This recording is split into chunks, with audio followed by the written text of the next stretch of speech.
Welcome to a very special edition of Chops and Pops. This is part one, the interview. I am Andy. And I'm Shane.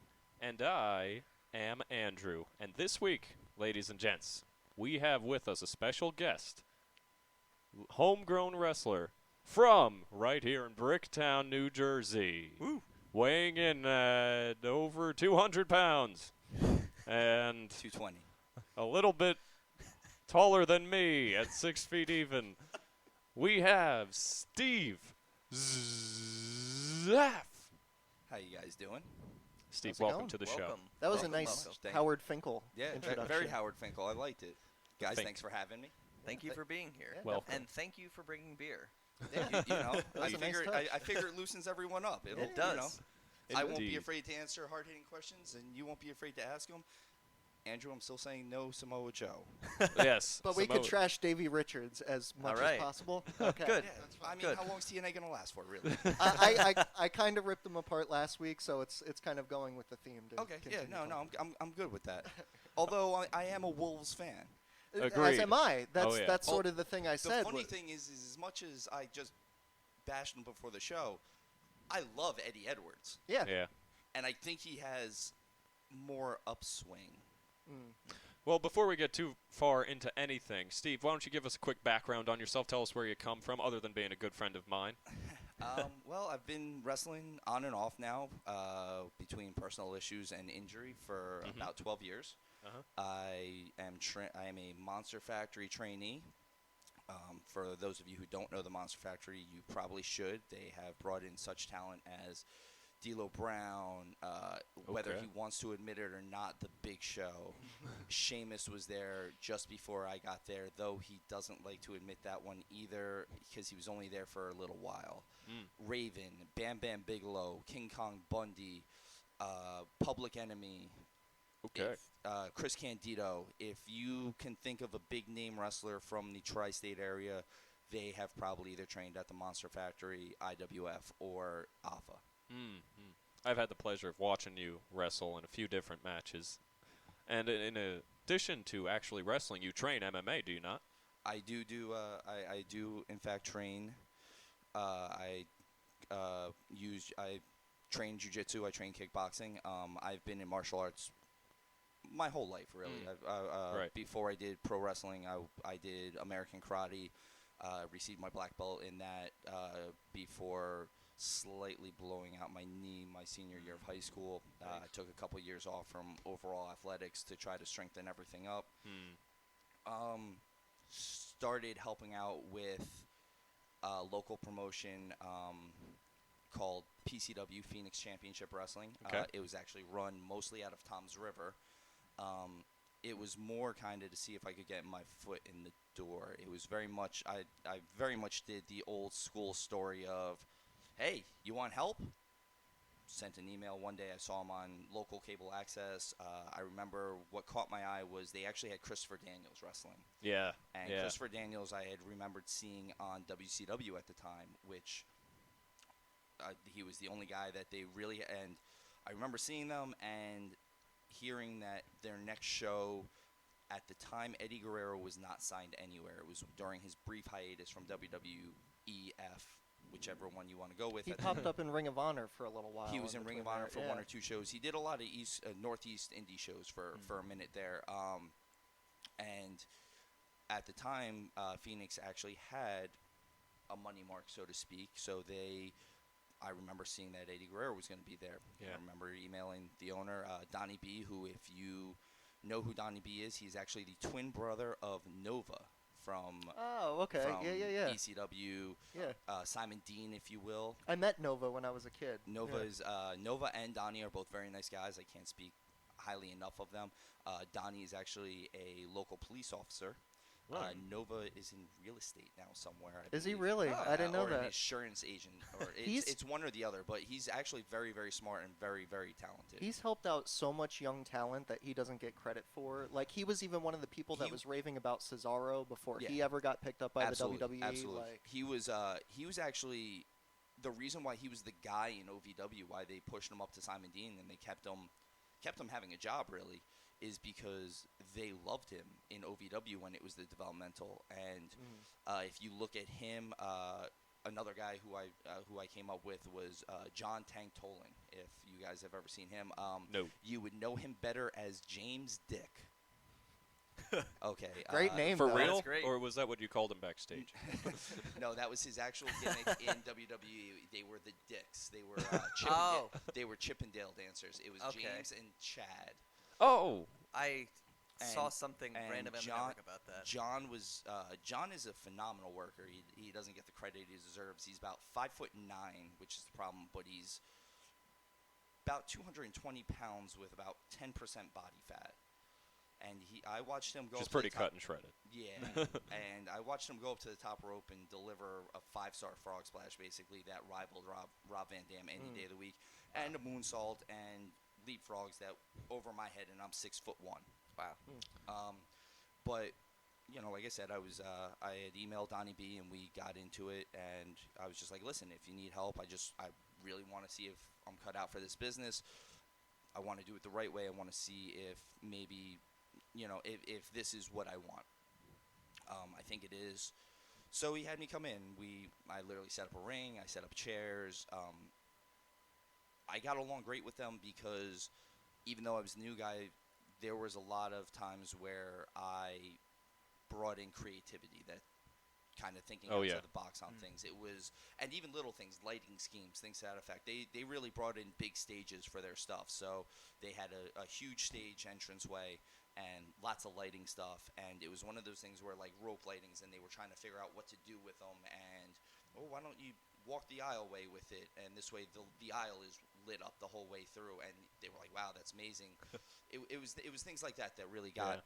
I appreciate that sort of thing. Like, I think, some people might think it's silly, but I think the decoration of an arena can really play into it because it's the environment, Absolutely. you know, You're that, right. that you're in watching the match. If you look at old ECW, part of the feel of it was that dark dinginess. It kind of fed to it, as opposed to when you watch WWE, you knew you were getting huge. Even WCW, you were getting huge. Yeah. You know, some of the smaller things that you notice like that are kind of cool. Absolutely. And I made I made a lot of lifelong friends. I actually ran into one of them the other day, Denise Hoops. I'm going to give her a shout out. She's an old Monster Factory trainee. She's been in the wrestling business probably longer than any of us have been alive. Wow. And her and Jumbo Joe Guns, Joe Miglianico, Joe gave me my first actual shot in the wrestling business. While I was training, Joe ran PCW's sister promotion, PTW, Primetime Wrestling. Primetime Wrestling did the same thing that PCW did. They brought in a lot of talent, not as many big names, though. They brought in, I saw guys like Robbie E. 9 years before anyone else did. I saw guys, if you've ever seen Josh Daniels, which we were talking. I know that name. We were talking about Davey Richards and his style. Josh Daniels is that same Okay. Dynamite Kid style. Lots of guys like that. Guys who maybe don't get noticed as much as they should in the business from behind the scenes. But Bobby Piper, who did a very much Roddy Piper gimmick, but he could have a good match with a broom, and he pretty much did because he was my first match.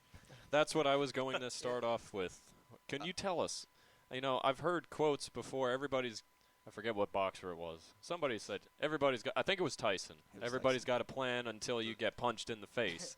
What was your first match like? Your first official match? Your trial, or your baptism by fire? My initial baptism by fire, much like most wrestlers in these days, was actually a battle royal.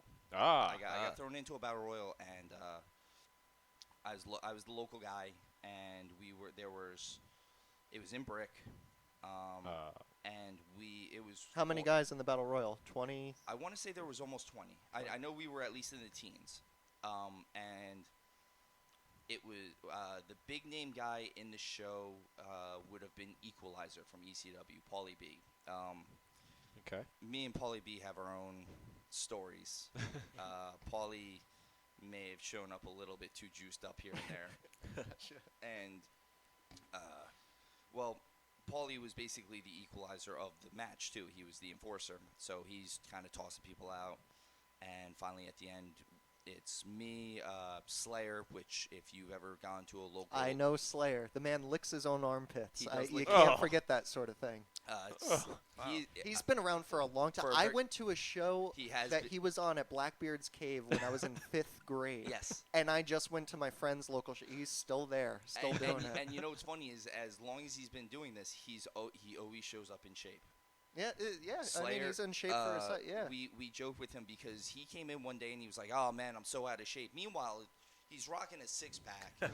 You know, he's not the biggest dude in the world, but he kind of looks like he has. He's in shape for his size. He looks like he has that wrestler look about him. And he showed up. He's like, "Oh man, I'm so out of shape." I was like, "George, I wish I was that out of shape."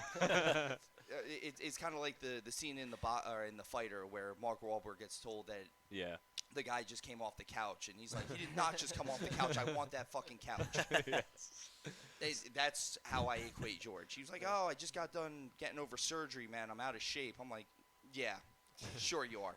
So how'd the match go? What was your? Well, the battle royal, I was asked to be one of the last 3 guys. Oh wow! And how because I was local and because everyone knew who I was, even though I hadn't worked the match before, everyone still knew who I was. And how we ended up doing it, a gentleman named Brian Sexton, who is also a very good worker back in the day. If you've ever seen Arcadia, he's one of his boys. We got down and we kind of had the big spot at the end of the match. I didn't realize it at the time. I've gone back and looked at videos. I basically did a 619 without knowing it. It was supposed to be a drop kick. What? But he had the way he was angled. It was supposed to be like a quick drop kick to get him off the apron, and I couldn't get the angle right. Okay. So it was basically just me grabbing the ropes and swinging my feet into him. So I essentially did a 619 without knowing what a 619 was because Rey Mysterio hadn't done a 619 yet. Right. And then we went in and it was, I believe it was down to me, Equalizer, and Slayer. And Slayer was supposed to go over. Mm-hmm. And as we're all going, we did the big kibosh. And Slayer tosses me and Equalizer over at the same time because we were pushing him over. So first match, I come up 3rd essentially. It's not bad. Yeah, for your first especially match. For first match. Second battle royal is about a month later. Everyone once again knows who I am. We've got even more local talent, guys who have known me, local guys who have actually wrestled that I've known for a couple years now. We pack the house, standing room only, and they decide, you know what, Steve, you're going to go over tonight. Awesome. So, is this in another battle royal, or this is in another battle royal? Second, okay. This is the second battle royal. It was a very low ceiling. I remember it's always that a lot of building. local shows get forced into that. And my friend who basically it's me and him are the last 2. He, gives me the slam and he has to go to the second rope and gives me the low down style frog splash, and he's not paying attention. He goes to toss me over the top. I end up landing on the apron, sliding through, and clotheslining him over the top rope. I get my first official win. Awesome. Nice. So now we're having the conversation. What am I doing now? I can't just keep. I was like, don't get me wrong. I can't just be the king of the battle royals. I'm 6'1". At the time I was under 200 pounds. I was like, this doesn't work. I was like, I'm not Andre the Giant. I can't just keep winning battle royals. Right. So he's like, me and Jumbo had talked about it. He's like, no. We're going to hold you off. We're not going to have you work any of the other shows that we're doing. We only have like 2 before we're back in Brick in like 2 months. I was like, okay. Thank you. We're going to put you in and you're going to wrestle me. I'm going to wrestle you. Yeah, now, Jumbo Joe Guns is built like a world's strongest man competition. Does he have a shaved head? He does have a shaved head. I know who you're You've talking probably about seen now. him for, I'm running through it in my ECWA Rolodex. or ECPW. Yeah. I'm not sure which one he's been working with the most now. He is pretty ripped. And that's him at 50-something. Right. Wow. Right. Picture him just before he was 50-something. That's frightening. And he was doing a heel gimmick at the time. He was calling himself Church. He was with the Holy Rollers. Nice. Ramblin' Rich Myers and Earl the Pearl. I will always remember them. They were two of the best. They were probably one of the best tag teams I've ever seen on the Indies. And they took themselves so seriously that they wouldn't take themselves seriously at all. Lot of gay jokes. Lot of why won't you touch my butt? Things like that. Oh. And so Guns, Church, whatever you want to call it, I'm supposed to work him. Well, a lot of things got switched around, as they always do in indie shows, and we were working a lot with the Maryland Championship Wrestling crew. Joey Matthews, Christian York. Which J&J Security is one of the greatest things Yes. in wrestling. Right now. I'm a huge Matthews fan, Mercury, whatever you want to call Right, him. right. I'm a huge York fan. I have funny stories about York and Matthews, for that matter. I haven't seen York around too much, except I think he was on a House of Hardcore show not too long ago. Well, he's in his late 30s now. That's what I say. He's been around a long time. And he's got a kid, so I know he's. Okay. I believe he might have just pocketed whatever TNA money he had and Settled. and Yeah. kind of just Cut his losses. Yeah, cut his losses. He's always been in great shape. So He had a great run in TNA. Yeah. That was an amazing run. Well, Yeah. it's hard not to give him something because he is so good. He has a and good look too. and like that's his hair after he kind of lost his step, so to speak. I think he bulked up because I think he might have hurt him from being a little older and working so often. I think he had to. He bulked up to protect his body. But when I'm working the match with Church, or I'm supposed to work the match with Church, Maryland Championship Wrestling crew is on their way and they're running god-awful amounts of time late. And they're expecting pay once you walk in the door and this and that, and basically making demands from guys who really haven't ever been on television, except for Matthews was on one TNA pay-per-view and he was in ECW for a cup of coffee. So, again, Denise Hoops, who is, though she is not the promoter, she's the booker, she is still basically the boss there, and she puts her foot down and gets on the phone and says, you know what? Turn the fuck around and don't come back, don't come in here. Really? Wow. So now, So even though she worked at the Monster Factory, she was running shows down in Maryland. she was running shows here in Brick. Oh, She okay. actually Guns was from Staten Island. He would run more in here, and every so often he would do stuff in Staten Island. Right. And he ended up taking over Carino's old promotion for a little while. So Oh, he was okay. running in Pennsylvania for a little bit. So they're like, okay, well, we're not going to have you wrestle Guns because, quite frankly, we're not sure Guns can keep the pace with you. They were honest about it. Yeah. They wanted to give a good match rather than just a good story. So they put me in there with Bobby Piper. Me and Bobby are going over everything. And pretty much the entire aspect of the match had changed because what was supposed to happen was there was supposed to be a fight early in the show. The faces were going to come to break up the face. The heels were going to come break up the heel. Somehow me and Church were going to bump into each other. Mhm. He was going to deck me because I'm the rookie, kind of take it out on me a little bit and tell me how I think I'm hot shit, and now I've got him after intermission. So the initial way that we were gonna start it off hot. Music was gonna hit. I was gonna just slide in the ring, duck the line, hit the Tito forearm, off and run into the races. Well, me and Bobby don't have that storyline anymore, so now everything's up in the air. Well, what do you want to do? All right, well, we're going to do it this way. So we end up putting on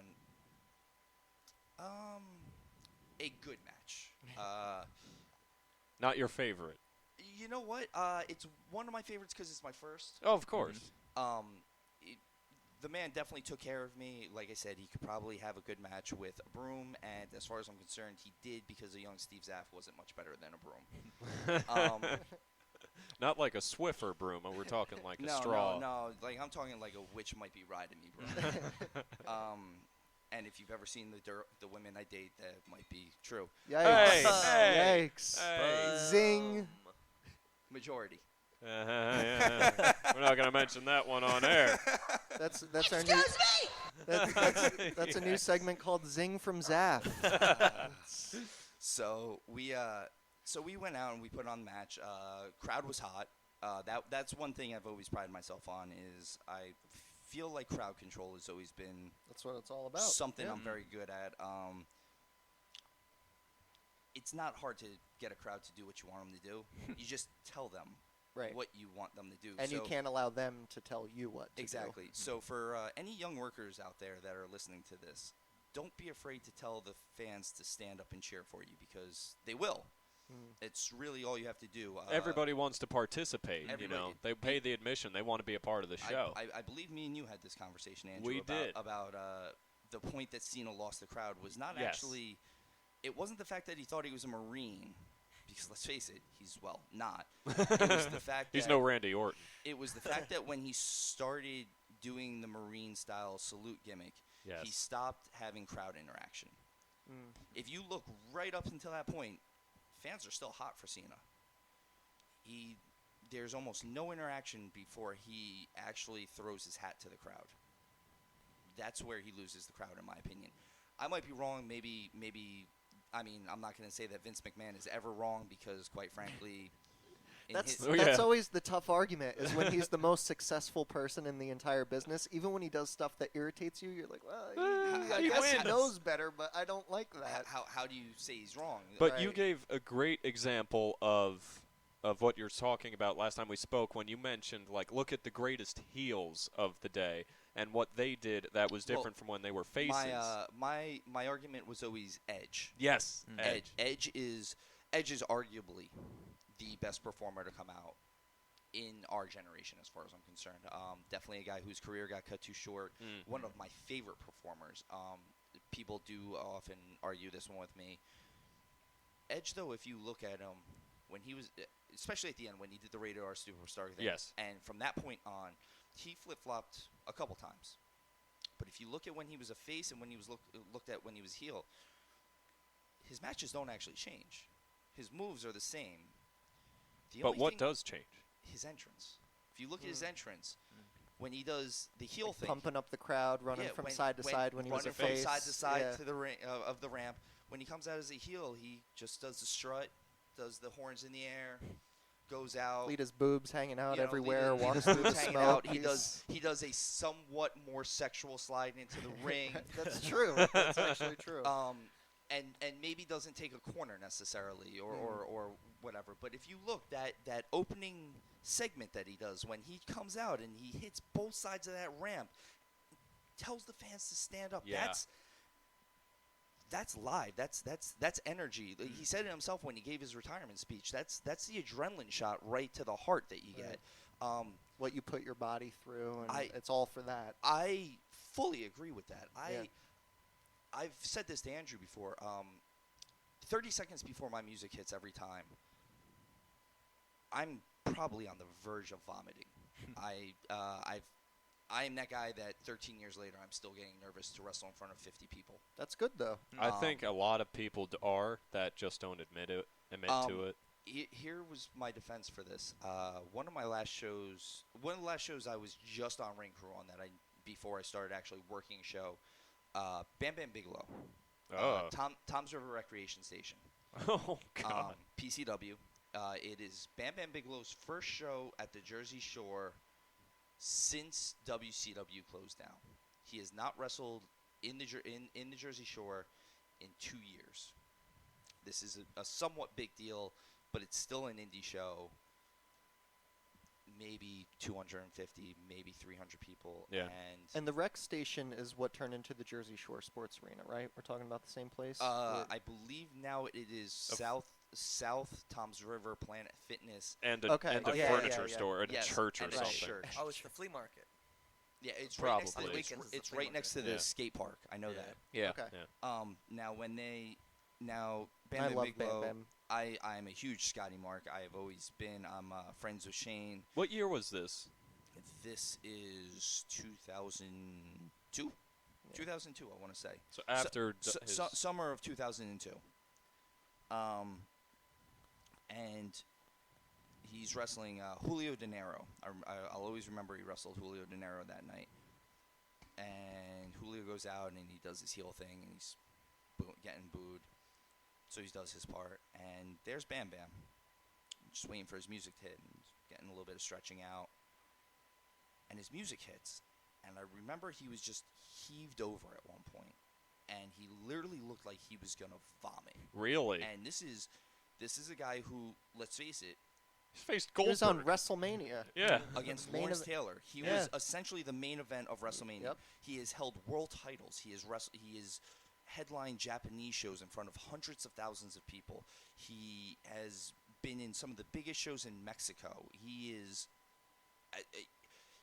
arguably, not arguably, he is one of the best big men ever. Oh, I He's- agree. I agree. He is arguable on what He's ranking underrated. he is.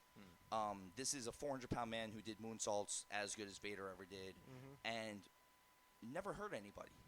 And here he is. This man is this is after this. This is after wrestling Goldberg. This is after wrestling Lawrence Taylor. This is Right. after ECW, and here he is in front of 250 people. His music hit for 30 seconds, and he looks like he's gonna vomit all over the backstage. That kind of stuck with me. That, all right, well, it's okay for Bam Bam to get nervous. Right. Well, It's I mean, what was he inebriated? Wait, No. yeah. No, not that evening. I have seen Scott a little drunk before he died. That was always a fun time too.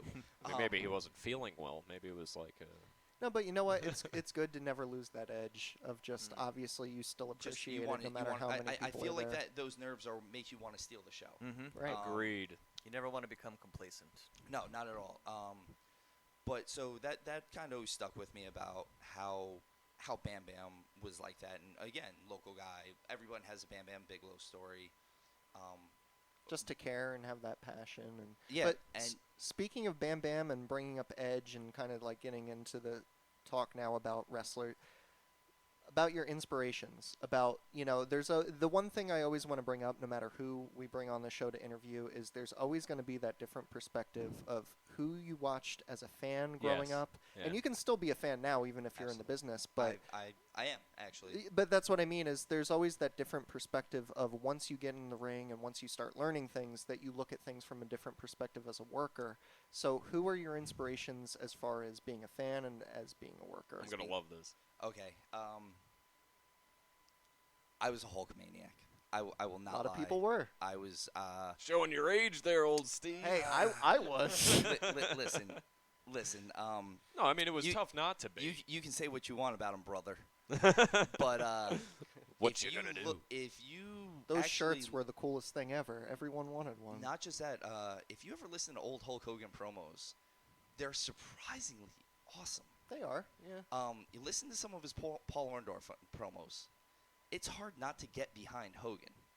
And I now to fast forward, being a worker, hearing certain stories about Hogan, and not bad stories. Just there's always been a rumor that if Vince didn't go with Hulk, his go-to guy was going to be Snuka. And I was always curious as to how. I also heard Magnum TA. That was another guy. That he was gonna- a lot of guys were vying for Magnum. That motorcycle accident really yeah, that really was kind of ruined the thing things. that changed it all. I could see Snuka though too. Snuka, well, look at the body, look at his ring work was amazing, and as much as I always got behind Snuka, part of Hogan's appeal was his promo was connecting with the fans with that talk. Yes. Yeah. Now don't get me wrong, Snuka gave some interviews that to this day I still don't actually understand what he said, but I remember being a kid and going, yeah, He has bare feet. you know, That always Don- freaked me out. Don Morocco, you attack me. Maybe I get you back today, tomorrow, next day. Maybe we don't know. But I'll get you, brada, with the I love you symbol. And you had no idea what he was saying. And, it was like it didn't matter. it was like listening to a Warrior video or promo before Anything. Warrior Oh. was there. Well, actually, I was going to say, if we're going to bring up Snuka, I feel like this is the perfect time for Andy to chime in with his own So, personal fun story. fact about Snuka. My dad had an encounter with Jimmy the Superfly Snuka at a bar Okay. with my mother. They were at a bar, and he came in with his tag partner, one of the Samoans, and his partner began to hit on my mother at the time. There's always a wrestler And story like this. My dad gets angry, and he's like, "Oh, that's it." And he goes to like step up to the guy, and Jimmy puts his hand and sort of says, "No, don't do that." And he buys him. Not and tonight, buys him- brother. Yeah, and basically buys him drinks for the night. That sounds about right. I actually have a similar Bam Bam story to that. Bam Bam Bigelow, when he first got into wrestling, was also working with my father. My father helped do tractor trailer tires. Okay. Bam Bam was one of those guys, and then my father would go and bartend at a local bar, and Bam Bam was the bouncer there. Well, aside from being the bouncer and them working there, they would imbibe in some of the product. Right. Well, Scott happened to get a little too inebriated one night. And my father, being the bouncer, has to now ask the bouncer to leave. That's difficult. So An awkward situation. Now, every night they would go there, Scott would buy my mother drinks. So my father walks over to my mother and goes, "Cookie, I need you to ask Scott to leave. He's had too much to drink. Why don't you do it? You're the bartender / bouncer, because he won't hit you." Good enough. And thus, the story is that my mother threw Bam Bam Bigelow out of a bar. Wow. Awesome. So, I'm just laughing to myself here because, Andrew, I want to ask you the question. Has everyone at this table had their mother hit on by a wrestler? Because Not I'm me. part of the story, too, but it was like 2 months ago, which is Yeah. scary.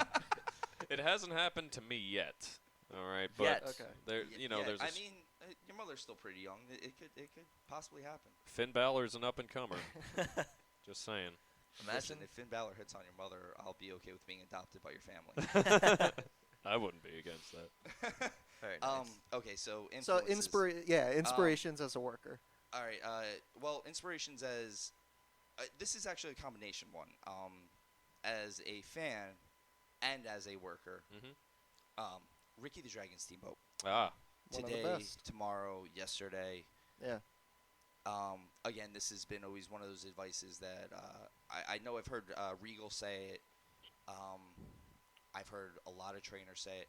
You want to learn how to work a match, you watch Ricky Steamboat. I agree. I've never seen a man so smooth. The guys that rival that smoothness are Shawn Michaels, Randy Orton. These are the workers of our generation, as far as I'm concerned. You watch some of the guys in the Attitude Era, and they still don't even have it like that. Honestly, Those arm drags are perfection. Like, literally perfection. I've sat there for hours trying to get those arm drags, and it's him. Right. These people that were just born for one reason, and that was to perform. And Absolutely. They do it like it's in their blood. Now, aside from being an influence on me, I was lucky enough to get to train with Ricky the Dragon Steamboat. Oh, wow. Really? For 2 whole days. Hey, that's enough to pick up some things. 2 whole days he did a clinic. In New Jersey or It was in somewhere New else? Jersey. It was in Patterson and Garfield. Okay. It was through IWF and JCW. Okay. But it was still a behind-the-scenes clinic type thing. Mm-hmm. Believe it or not, one of the interesting aspects, which I actually have fun doing this as well, Ricky Steamboat, one of his favorite things to do was actually tag team wrestling. Now everyone knows him from Macho and from his Flair battles, but everyone kind of veers off the fact that him and Jay Youngblood were this amazing tag team, and him and Shane Douglas were this amazing tag team, and him and Dustin Goldust Rhodes were this amazing tag team in That was 92. all WCW mostly, right? Yeah, Yeah. NWA, WCW, WWF, whatever you wish to call it, New York. Right. Never used them much as a tag team wrestler. Though, and I've said this to Andrew, I'll give them their plug. If you watch the WWE Network for $9.99, $9.99. $9.99. How and- much? And go check out SummerSlam 1991. Yeah. This is probably the event of events for me. This is the event that made me want to be a wrestler. Heart and Perfect. Yeah. That was it for me. Heart and Perfect. People don't remember the first match though.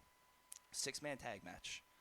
On one side of the ring, you've got Slick's guys, the Warlord, and Power and Glory, versus the British Bulldog Davey Boy Smith, Texas Tornado Kerry Von Erich, Love Texas Tornado. and at the time, the Dragon, otherwise known as, and they kept trying to not call him Steamboat, but Rowdy Piper couldn't Everyone help it. knew. Right. Yeah. They were like, Steamboat's a former Intercontinental Champion, and they're like, the Dragon. Like Monsoon's trying to correct him, and you know Piper's a little sauced up at this point. He's going. Piper was great on commentary. He was I great feel on like he commentary. didn't get enough credit as being and a commentator. it was a great three-man team, which it's weird to hear a three-man team sometimes, but you had because in the old days it was always at the most a two-man team. Mm-hmm. But you would have Monsoon, Heenan, and Piper on pay-per-views a lot of times. So fantastic. And you would get Heenan and Monsoon doing their back and forth. Then you'd And the get color Piper and of- Heenan going back and forth. Yes. And then you'd have Heenan asking Monsoon to protect him from Piper. And it was amazing. I remember One of my favorite commentating and, teams ever. Again, SummerSlam '91. They were commentary. Right. And if you look at that card up and down, that card kind of made me want to be a wrestler. The first match was that 6-man match. The second match was the Hart Perfect match, which Stole the show. One of the greatest matches of all one of the time. greatest matches. And Mr. Perfect was about to get back surgery. I know. And that's what kills me when you see the finish of that match when he hits the sharpshooter. Brett always would finish with the sharpshooter, but he really bent back Yeah, on Perfect. And and- knowing he was getting back surgery, And- it's so and painful you to watch. You can almost tell that Kurt wanted that. That Brett match. said that in That interviews, match yeah. was so good, and the funny thing is every time you see Hart and Perfect, Hart and Hennig, whatever you want to call them, wrestle. Every match was different. Little differences, not huge differences, but there were little similarities too that you'd always see. A lot of times you'd see I used to call it the Mr. Perfect kick out spot where it'd be the scoop slam and the kick off, and then someone would come over and he'd scoop slam him in the kick off, or the kicks to the back of the leg where they would do the backflips. But that first match was just amazing. Virgil and Ted DiBiase for the $1 million belt match was phenomenal. That's right. That was there too. It was a huge sympathy match because the end of the match, the ref gets knocked out. DiBiase hit Virgil with I think 2 or 3 pile drivers at the end. Whoa. You know, this was big, and DiBiase being so good, he is as good as everyone says he is. He keeps walking over to Piper because Piper was training Virgil at the time. That was the big thing was DiBiase trained him a little bit, and then Piper trained him the rest of the way. And he kept walking over and yelling at Piper while he was on commentary, and Piper's almost crying on the thing. He's, this one's for you, and you hear Piper, this one's not for me. It's not. And he walks over and gives him another pile driver, and I just remember that was an amazing match. The lull match on the show was Greg Valentine versus IRS. IRS. Which is still a really Father good match. of- It's just Nasty Boys versus the Road Warriors in a no disqualification match. The first time the Roadies win the WWF Tag Team titles. Right. That whole show, up and down, is just And correct me if I'm wrong. Was that the SummerSlam where Savage married Elizabeth? Or yes. Was it? That was that the is same that one, yeah. SummerSlam. That's a pretty good pay-per-view. The match made in Shade heaven, for and you. the match made in hell. Hogan and Warrior versus the Triangle of Terror, and that was when they said Warrior tried to hold up Vince for more money, and then he fired him immediately Right. afterwards. Right. All right, so Steve, I got some questions for you. You do not have to expand upon these. I just want to know, because I haven't asked you these before. And if Okay. I have, I don't remember. But I just want you to, if there's one guy on the indies, any indie right now, that you could bring to WWE that you think they would package correctly and give the correct push to, who would it be? What would the push be for? And One guy on the indies. You know what it is I've been out of the indie circuit for a little while. Yeah. I've only recently come back. all right, let me. Wait, 'cause can I actually kind of want to reform that in a little bit of a way. Who would you want to have as a dream match? There we go. In an indies perspective. Like, obviously, the big times we could ask you that too, but in terms of somebody that you could get booked with in New Jersey, who would you absolutely love to have a match with? I would love a rematch with Jay Lethal. Oh, He's killing it right now. I Champ. wrestled Jay Lethal when he was 20 years old. He Really? wasn't old enough to drink. I was. I Wait, was let me new myself. drink my beer while you We say we were both very, very young and very, very new to this. Jay, I think, started training when he was 16 or 17 years old with Jersey All Pro yes, out of North Jersey. out of North Jersey, and I remember seeing something in him then and it was I think it was actually my first match for NWS, Dapper Johnny, Joe Panzerino, whatever you want to call him, which everyone has their own opinion. Right. But he did let me have some good matches with some good people at certain points, and Jay Lethal was one of them. I say Jay Lethal was one of them because even at 20 years old, Jay Lethal got it.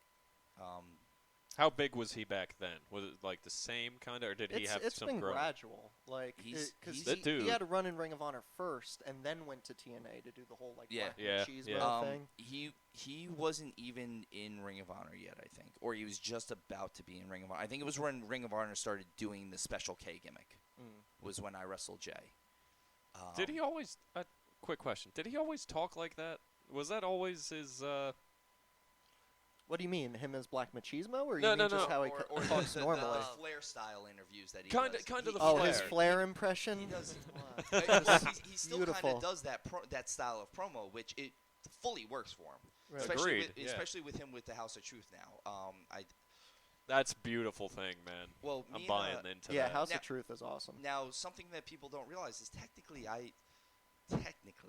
if you guys can't see this, I'm putting bunny rabbit ears Air in here. quotes. I've got air quotes going right now. Technically, Steve Zapf holds the win over Jay Lethal. Oh. Hey. So I think that means you deserve a Ring of Honor World Title shot. Now, There you go. here's the problem with this is, in actuality, Steve Zapf totally hit the mat and got the 3 count against him. You hear that? Our ring announcer said the wrong name. Oh. Did he say Jay Lethal's, or did he pronounce your name No, wrong? he said my name. No, he said my name and I lost. Oh. Okay. They All right. legitimately said, the ref is checking on me. I had just taken the Jay Lethal diving headbutt. Okay. Because I remember at the time Jay was doing some twisting Michinoku suplex driver thing. Yeah. And I remember as soon as he said it, the words of my trainers just rang out of my head. If you don't feel comfortable taking a move, say no. Right. I feel like not enough workers are willing to do that sometimes. I think that's number one. The first thing a he- trainer should be teaching anybody. Here's the thing: is if Not you don't build him up. Yeah, well, if you feel if you don't feel comfortable taking a move, you're probably not going to take it right, and That's exactly right. not even to the point where you're going to get hurt. You're going to make the move look like crap. And you might hurt the other person too. That as well. So I still am bigger than Jay Lethal. I'm about 3 inches taller. And Stop it. No, that's fact. No, I'm about honestly, yeah. I'm For about Jay 3 Lethal, I inches. would say I'm he's big. Taller, yes, but No, I'm still probably heavier than Jay Lethal. Jay Lethal's sitting about 205. I'm sitting about 230 right now. Yeah, I would say that. I could see And it. at the time, I think I was just over the 200-pound mark, and I think Jay was sitting at 180-ish. He was pretty thin when he started out. He was 20 years old. He hadn't put on man size yet, basically. Did he still have the same look, the dreads? I think he was just on the verge of growing out the dreads. When Okay. I remember Jay when he first started growing out the dreads. We used to make fun of him and call him Lethal Calrissian because he didn't put the dreads in yet. He just had this fro of a hair, and it was up and it was out and it was just horrible. And I wanted to offer him a Colt 45, and it was bad. So how did this match with you go? Very good, actually. Very smooth. Even the few mix-ups that we had were kind of me being new, him being new, me being flustered for the first time in a new promotion. Jay had already worked bigger promotions at that point. Okay. Jersey All-Pro was kind of the biggest thing in New Jersey at that time. I think he had been with Ring of Honor at that point, at least a match or two. So he had been on bigger scale shows. So I knew who Jay was. And when we went in there, it was a lot of, yeah, whatever you want to do, whatever you want to do. And the only thing I ever really said was, listen, I'm not taking that finish. I don't feel comfortable doing it. The lethal injection? It was a wasn't the different lead- thing. It was like a Michinoku. It was like Oh, a that's what he Michinoku said. That's driver, what he- and yeah. I just didn't feel comfortable. I didn't think it would look realistic. And plus, you don't tuck your head on that, you could seriously hurt yourself. And not just that, the way he explained it, it wasn't clicking, and we didn't Right. have enough time to go in the ring. Still, the fans were already Synchronize there. it. We didn't have time for him to show me what he was speaking of. So I was like, this is what I mean by Jay getting it at 20 years old. When I said I didn't want to take it, I didn't feel comfortable. He's like, well, I wouldn't hit you with that move anyway. I'm the heel. it does make Right. sense for me to out wrestle you and Right. and hit you with a bigger move. Absolutely. And I remember thinking even then, wow, this kid's gonna do something. So we went out and of all people, my tag team partner at the time actually had come up with a finish for us because we wanted to come up with a cheap ending. Mm-hmm. And it was at the time I was doing a diamond cutter as the finish. I just hadn't come up with anything cool. Which is yet. actually kind of funny because it's partially like a lethal injection. He hits that front flip and then hits the diamond cutter. So we had gotten up to the top rope and we're fighting it out, and I'm winning, and the ref is telling us to get down, and he goes, and I'm going to lock in the diamond cutter, and he pushes my leg into the ref. Ref spins around, and he low blows me off the top rope, sets me up for the diving headbutt, and it was just the perfect ending. That does sound pretty good, actually. And sure enough, he takes the win, and the ref is checking on me, and all I hear is and the winner of the match at X amount of time, Steve Zapf. And I remember looking at the ref at one point, and my eyes opened for half a second. I go, did they just say the wrong fucking name? And he goes, I think so. God damn it, Timmy. God damn. And the ref at the time was a guy named Timmy Rivers. He had gotten sick, so he never became a wrestler. My goal in life at times was to get Timmy Rivers to break character. It was I would do horrible, horrible things during a match just to get Timmy Rivers to laugh. And he would. That's why it was so much fun, because he would look at me and go, shut up, shut up, shut up, shut up, shut up. He goes over and he goes to pat me down to check me for foreign objects, and I'm the babyface, so I spin him around and I pat him down like I'm a cop. I was a heel one of the shows, and I was wrestling a guy named Power Child Eric Justice who did this full-on superhero gimmick, and I looked at him and I go, will you tell him to get off the ropes? He's going to fall and crack the floor. Look at his fat ass. I was yelling at fans, telling them that they double parked their tractor just to get him to laugh. I think I might have grabbed his crotch one show. Well, just anything. nice. I was a babyface in a different show, and I knew he was refereeing, and I knew he was going to be close. One of the fire-up moves for me was it was a tag team match, and the guy goes through with a big swing, and I duck under it, and I lock, and I go to T-bone him. And as I T-bone him, I start singing Michael Jackson. It was like, beat it. no, it was literally, and you don't stop till you get enough. And then I tossed him across the ring, and I remember the guy I threw was laughing in the middle of the air, and I'm like, this is amazing. Wrestling is some of the most fun you can ever have. People who take it too seriously, I think, you should take it seriously enough. It's a business. It's a job. It's a career. Take it seriously enough to be a business. Finn Balor, who I have all the esteem in the world. We had this conversation. I think we can all agree that we all kind One of of see the Finn best. in the same light. Finn Balor, this is how I describe him in the short term.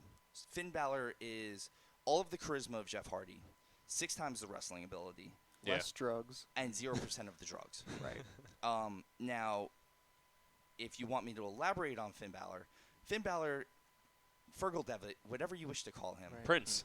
takes himself so seriously. He doesn't take himself seriously at all.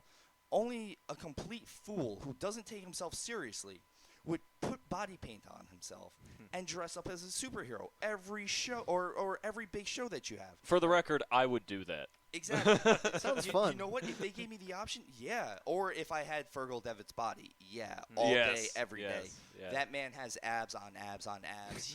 He might make me question my sexuality at times. If I looked like him, I would never wear a shirt. I have, yeah, fact. And from what I've heard, is he's one of the nicest guys in the world. He's Yeah, still he he's does. still He one of seems the. like it. He really does. I've seen. I follow him on Instagram. I follow him on Facebook.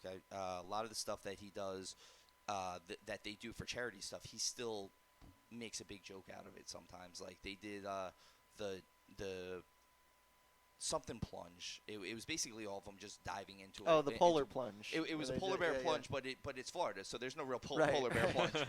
It's so just they nice so they weather. all showed up, and it was for, I think it was actually for autism, and they showed up, and everyone's wearing the NXT shirts and the yellow NXT shirts, and everyone's all, yay, we're wrestlers. Finn Balor showed up in a scuba suit, and not even like a real scuba suit. It was like a thrown together jumpsuit with a bucket helmet to make it look like it was an old style either astronaut or scuba suit. Well, speaking of astronaut, that was the other thing I was going to say is that he actually owns a legitimate NASA astronaut suit. That makes sense. Really? That Yeah. he just purchased. That he owns. I was watching can on buy NXT. that? He's like an avid Lego guy. Yeah. He's kind of a nerd, and I appreciate that, being a nerd myself. I think we all are. We're all. That's pretty why good. we're Yeah. here, guys. Now then, to get back to influences, though, actual influences as far as a worker goes, guys that made me want to be a wrestler, at least. Shane Douglas. Shane Douglas cutting promos, no matter how many bridges he's burned. Dean Douglas. Dean Douglas, if you will. Don't call him Dean Douglas, please. I had to say it. That's a dark He time. goes by the name Target Manager now. He does. I'm being a jerk, but honestly, Shane Douglas is one of my favorites He- too. He shares Just your being name. stupid. The triple threat, any version of the triple threat, by the way, it doesn't matter which incarnation No, you give see, I was gonna say I'm with you until you said any because I believe it's Shane, Bam Bam, and Chris. Shane Bam Bam and Chris is the best version. Yes. There's a close second with Shane, Dean, and Chris Benoit. See, I didn't even know Benoit. I know 911 was in, or no, Brian Lee. Brian Lee was in it. It was Brian once. Lee and Chris Candido. I didn't know Benoit was. That's right. The 'cause he was doing the the- original oh. triple threat was Shane, right. Dean, and Benoit. Benoit and Dean were the tag team champions. Dean was the TV champion, and Shane was the world champion, or going after the world title. Right. That was a close second. Pretty much even though they never really called it the triple threat because there was only two of them, even Shane and Tommy Dreamer were up there because they were defending ECW's honor for me. Steve, Me. we are going to wrap up this interview, but I want to do a little something special. I wasn't here for the first interview you guys did, but I want to do a little bit of word association with Steve. Is that okay? That's a great idea. I Because I wanna- think I know where you're going with this. I just want to say a few things, and Steve, Zapf, I want you to just say the first word that comes to your mind. Okay? We're all going to name a few things. We'll go around the horn, whatever. I'm going to start off. You say the first thing that comes to your mind when I say John Cena. Hard worker. Davey Richards. Not fair. Not fair. Jiu-jitsu jerk off. Okay. Perfect. Andy, you got one? Cheeseburger. Cheeseburger, like the worker cheeseburger? Or the food. No, or I thought you meant Ring of Honor's cheeseburger. I was going to say, Yeah, the yeah. food is delicious. I am a cheeseburger connoisseur. And the Ring of I guess the Ring of Honor worker. The Ring of Honor worker cheeseburger, I have not actually seen any of his work, but I know he has worked extensively with Will Ferrara, who I am quite familiar with. He's a and big fan. He just saw him on Ring of Honor too. Andrew. Will I'm in Ferrara. love. Yeah. Will Ferrara, formerly known as Spartan, the hype, if you will. Will's a good guy. All right, mine. AJ Styles. Phenomenal. Oh, come on. No. That's a. Come on. We all know. No. No, It's he's- lightning round. He gave No, a word he's association. he's every bit of his name. Shane. I totally agree with that. Samoa Joe. We said. Hits hard. I knew that was coming. Yeah. But see, it's word association, so you don't need to elaborate. That's all right, Andy. Sasha Banks. Underrated. Yeah. This past year's WrestleMania main event. This past year's WrestleMania's main event was Reigns and Lesnar. Reigns, Lesnar, Rollins for the win. Ouch. Can I say ouch? Does why not? that work as my That word works. association? Looked like it hurt. Because I kind of said that match, I felt like the match had no payoff. I agree. You had two bulls beating the dog shit out of each other. I and think- True. I think And me and neither- Andy and- feel the same and sentiment. neither one of them walked away with the belt or a push. Well, in one sense, I don't want to get too much into it, but I do kind of feel like Roman Reigns at least proved a little bit more of what people were downing of him. See, I disagree with this only in the aspect that my doubt of Roman Reigns is not in his ability. It's not. You know what? I don't even doubt his promos really that much. You're crazy. Even Suffer and Succotash. Even suffering suck that. Here's the thing. He's still in a very PG era. Right. And you Yeah, can't he's control got that. limitations. He's being pushed to be the next PG guy. Yeah. The problem with PG that- Rock. He's the PG Rock, which it's hard to be a You PG can't. version of the Rock.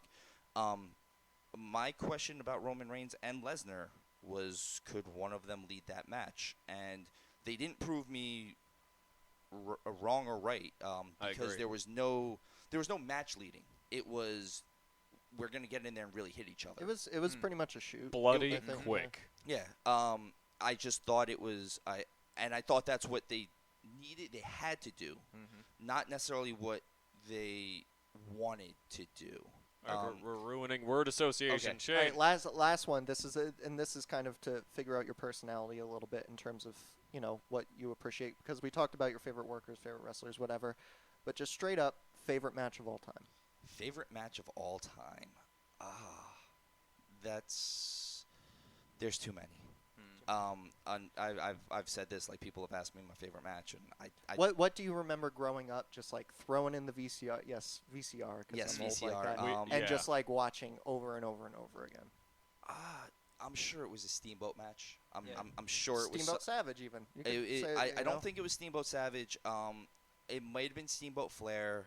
Oh, those are good too. Those I are great. remember there were I think just going into the Steamboat clinic, I watched at least two of the 3 Steamboat Flair matches, the original series in '88, that I think I watched them out, where I basically wore through a DVD.